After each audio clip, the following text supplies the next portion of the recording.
So the last video that I posted got some emotional reactions from some people, but today I hope to channel some of that enthusiasm into something positive today, which is how to respond to criticism in Go format. And here, I'm not talking about myself, I'm talking about how you should respond when someone says that you made the wrong move in Go format. I uploaded a door review, which is where I take a Go format match, review all the plays, and say which plays I liked and which plays I didn't like. And I've done this before on my channel a few times, and normally this is taken pretty well.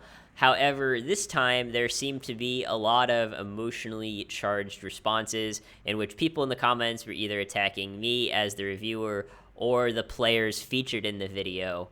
And I'm fine with people attacking me because I've built up a tolerance to that over the years. But I actually think that maybe part of this response in the comments is my own fault. Maybe I should have stressed more in that video that my intention is always to be helpful and not hurtful. All my videos I try to make fast-paced and exciting, which is why I think, maybe this style of video comes off to some people as arrogance or aggressiveness. But I would really like to note that when I do these duel reviews, any of these duel reviews, I always try to pick matches where there is a lot to talk about. If I just picked a match and all of the plays were standard and obvious, then I would just kind of sit there the whole video saying nothing. Secondly, many of my opinions are different from what you will normally hear. I want to help you guys get better at GOAT format. So if I believe that the majority of players are wrong about something, then I'm going to be extra vocal about my beliefs. Think about it this way. If people are only stating things that are already agreed to be true, then they're not really having a discourse, they're just reaffirming precedent. No meaningful conversation is actually happening there. So some of my most popular videos actually do talk about common mistakes that GOAT format players, even competitive players, are making, and I think that the reason that these videos are popular is because they're unique. On YouTube, you can find tons of GOAT format deck profiles, but not a lot of videos that discuss general mistakes that players are making. And of course, with mistakes, if everyone knew that they were mistakes, then no one would do them, and then those mistakes wouldn't even exist. So I'm trying to spread awareness so that we can all improve as GOAT format players. And some of my ideas do take a while to catch on. A good example of this is the whole Phoenix Windblast versus Raigeki Break debate in Chaos decks. Now, for a long time, I said that Phoenix Windblast was the superior choice, and it took over a year for the majority of competitive players to start realizing all of the advantages that this card has.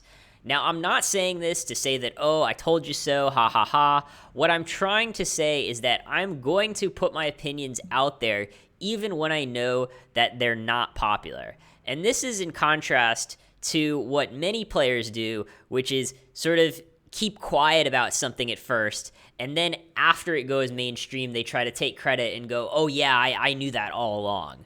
Now, this doesn't always mean that my opinions are right.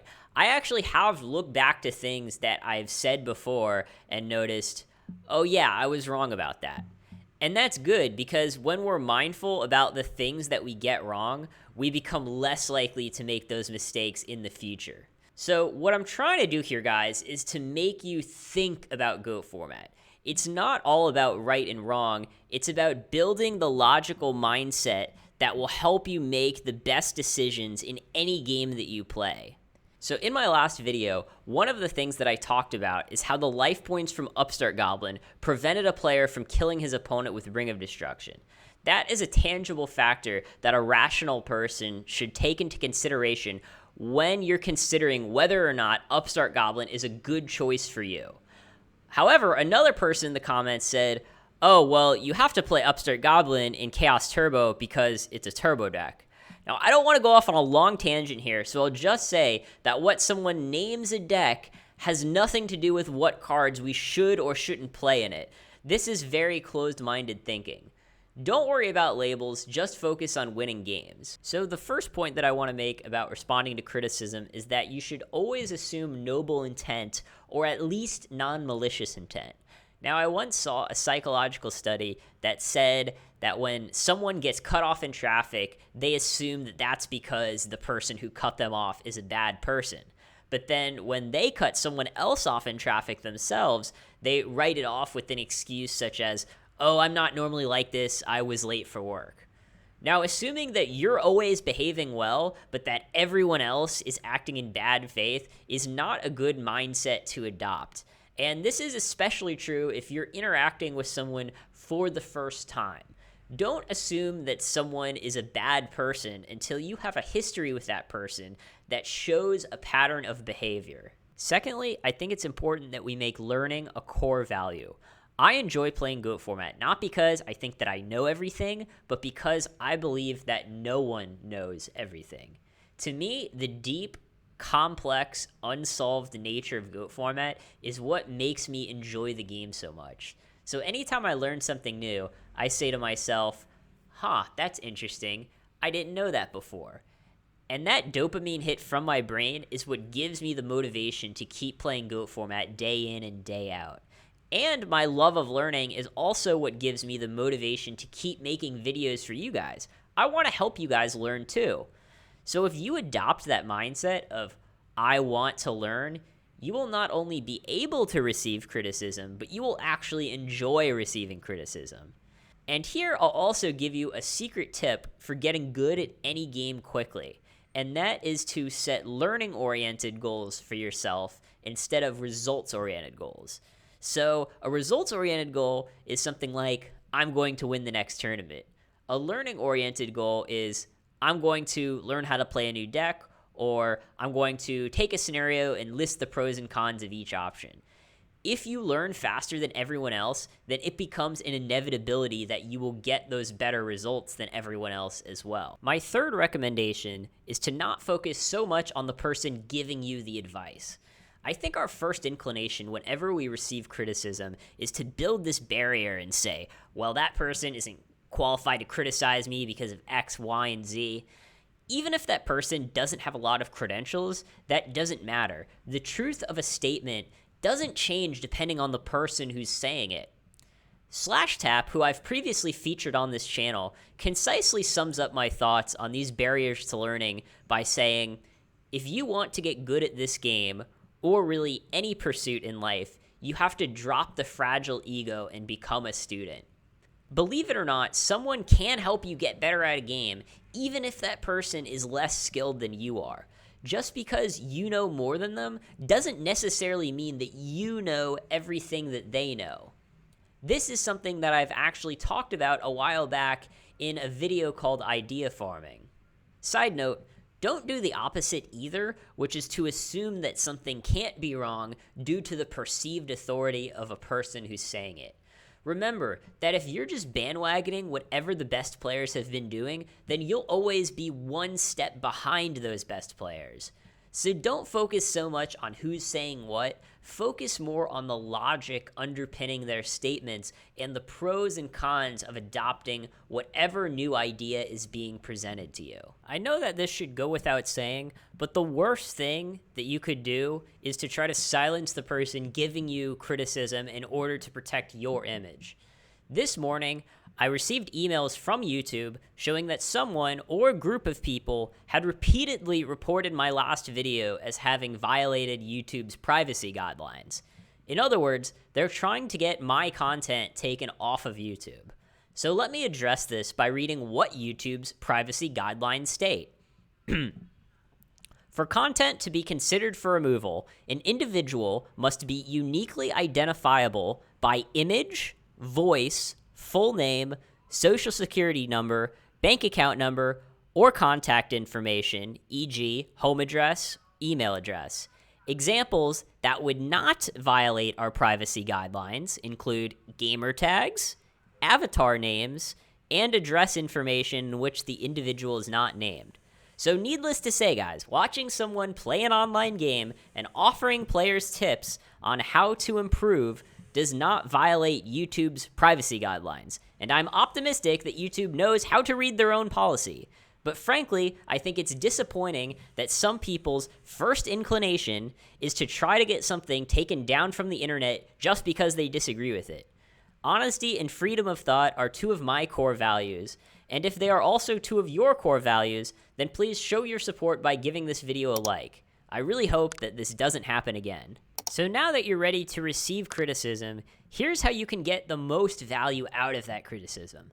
The first thing that you should note is that often when someone gives you criticism, their idea might not be very fleshed out. Most people aren't going to take the time to give you a detailed breakdown for you of all of the pros and cons of their idea. So your first step is to take that idea that they've given you and expand on the pros and cons of adopting that idea. So let's use an example. You're playing a Chaos deck, and someone watching your match sees you lose a game to Kaiku the Ghost Destroyer, and he says, hey, I think that you should add Berserk Gorilla to your main deck to counter Kaiku. So far, he's given you one pro to playing Berserk Gorilla and no cons. Now, we could just dismiss this idea and go, well, what idiot would possibly play Berserk Gorilla in a Chaos deck? But instead, let's take a step back and consider some other points about Berserk Gorilla. So we notice, okay, it's not a light or a dark for our Chaos monsters. It doesn't attack over Gravekeeper's Spy. It dies to Tsukiyomi, but it might trick our opponent in game 1 and make him think that we're playing aggro, and it also attacks over Golem Sentry. Now, these are just a few points that we might list. Now, more than likely, we're going to decide, hey, it's probably not worth it to play Berserk Gorilla in our Chaos deck, but we've still learned something by running through this mental exercise. The second thing to do is consider the payoff of adopting this new idea. You have to realize that even if you think that someone else's criticism is wrong, there's always a chance that it's actually you who's wrong. So here's another example. You're playing Reasoning Gate, and your friend notices that your opponent is always calling level 4 and hitting your Sacred Crane. So he suggests, I think you should just side out all of your level 4 monsters after game 1. Now, this idea might not work, but what you have to consider is that if you did make this idea work, your reasoning would successfully summon a monster almost all of the time instead of about half the time. And this is a really big payoff. So if an idea seems like it shouldn't work, you've listed the pros and cons and it doesn't look good, but the potential payoff happens to be really big if you do make it work, then you should still try it out anyways to find out if you can get that payoff. Even if it doesn't work, you could just go back to your old strategy. There's nothing to lose. When in doubt, try it out, is what I say. Lastly, if someone's idea doesn't seem good right now, but you think there's some nugget of truth in it, make note and save it in your toolbox for later. I see a lot of players always talking in absolutes about how, oh, this play could never work, or, oh, you always have to play this card, but this is not how GOAT format works. Only a Sith deals in absolutes. It's all dependent on the meta. So a fun mental exercise that I like to do is take an idea that I think isn't good right now, but see if there's ever any possible situation where it could be good. If you're great at finding those 1 in 1,000 scenarios where the non-standard play or the non-standard card choice is correct, then that's something that can really separate you from the pack and make you a world-class GOAT format player. So to use the Berserk Gorilla example from before, I want you to get creative and to think to yourself, could there ever be any GOAT format meta where main decking Berserk Gorilla in Chaos would be a good idea? What would that meta look like? I want to hear what you guys came up with in the comments. Thanks for watching this video, everyone. I've got more great GOAT format content coming your way, and I hope you all enjoyed. Well, don't tell her. She might tell the Italians.